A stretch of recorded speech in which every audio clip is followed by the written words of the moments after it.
What's up, everybody? MagicRacingNews.com here to preview Friday's Grade 3 Comely Stakes Aqueduct. This is race 7 on the card, and they got a great card. Great cards all weekend across the country. You've got Fairgrounds, Tampa Bay Downs is back. Churchill's got a bunch. Del Mar, he's got the big turf racing going on. Aqueduct, they've shown up with some great cards every day as well. And you also have the Turf Sprint Championship. After this, you have the Grade 3 Long Island before this race. I wanted to talk about this one because it's an interesting group of 8 3-year-old fillies. They're going a mile and 1/8 on the main track at Aqueduct. Remember, the way Aqueduct is set up, they can either only do 1-turn mile races or 2-turn mile and 1/8 races.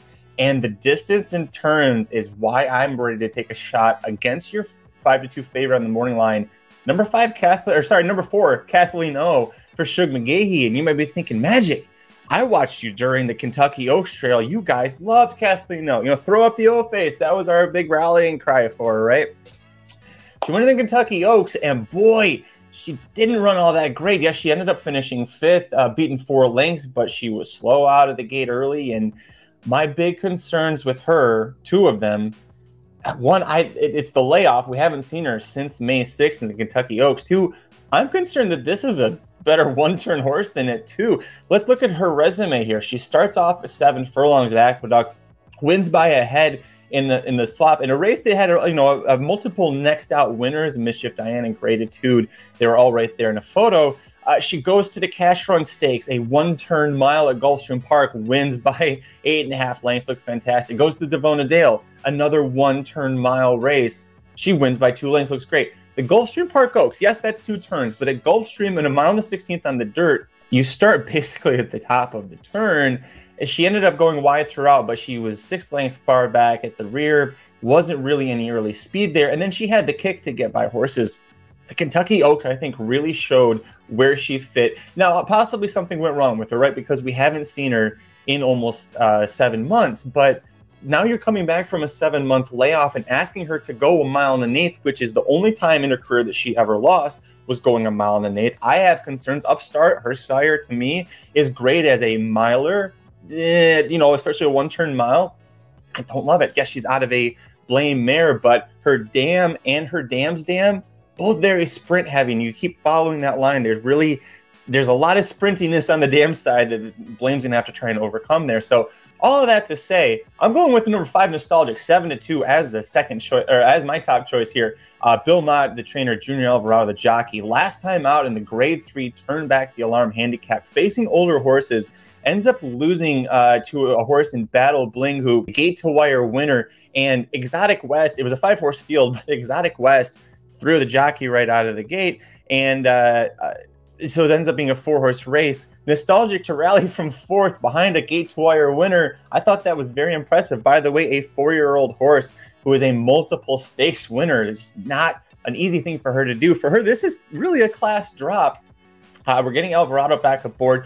Also a filly that seems to like Aqueduct. She won the Grade 3 Gazelle Stakes over this course and distance back in the spring. That got her entrance into the Kentucky Oaks. She didn't have a great trip that day. She was last pretty much throughout, and when she got behind early, you can see in her resume, the races where she falls behind, that's the ones that she loses. When she's engaged early, and you expect Alvarado to do that, that's when she looked good. Also 4th in the Grade 2 Demoiselle over this course and distance as a 2-year-old, and look who beat her in that race.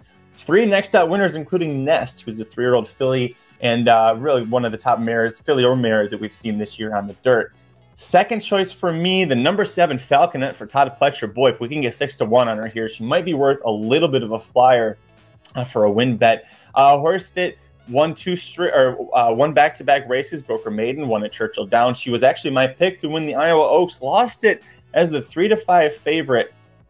Not a great showing there, but it was a race where they went a lot faster early than she was used to doing, so she was chasing a horse a little too quickly for her own good there. But the reason that I like her here is because of the pace setup. I think she actually does her best running in like the race when she broke her maiden at Keeneland, sitting a little bit off and chasing down some horses. You have the 8 Tizzy in the Sky, who you expect to go early with Jose Ortiz aboard. You could see the 1 Pistol Liz Ablazin go early with Jose Lascano aboard. From the rail, that horse you would expect is probably going to have some early speed.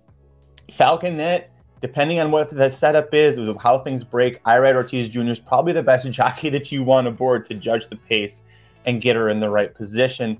Third for me, I'm going with the horse that I have just the nostril hair of ownership through with my race horse, and that is the 263 Kalleward. Loved it, the 8-1 price there. If you can get 8-1 on her, she's definitely a use if you're interested to win. Watch out, because the My Racehorse group, they tend to bring both fists when they have a horse that is a stakes winner like 63 Kalleward is. So just watch the toe board before you really bet a lot of money on her to win. Here's what I like about this horse. Yes, her buyer speed figures until the Seneca Overnight Stakes, they really don't fit here, right? They're not part of this group. And you could worry that 87, maybe that was a little bit overblown. But you notice how many horses that she beat, including Falconet, my second choice.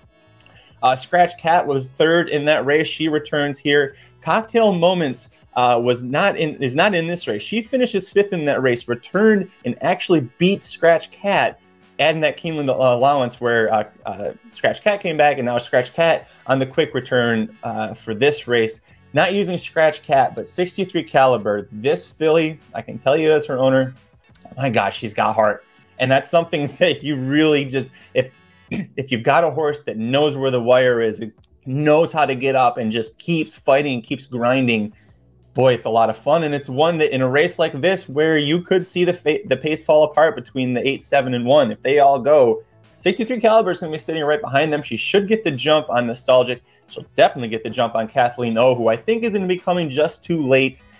Fourth, I think, is the ceiling for Kathleen O. Kathleen O, if she goes to the Grade 1 La Brea Stakes, which is 7 furlongs at San Diego Park on Malibu Day, December 26th, I think that's the perfect spot for her. I don't love her in this position here, but let me know what you think about the race. Tell me down below in the comments section, and make sure before you leave, you hit like on the video, subscribe to youtube.com/racingdudes. See you at the track.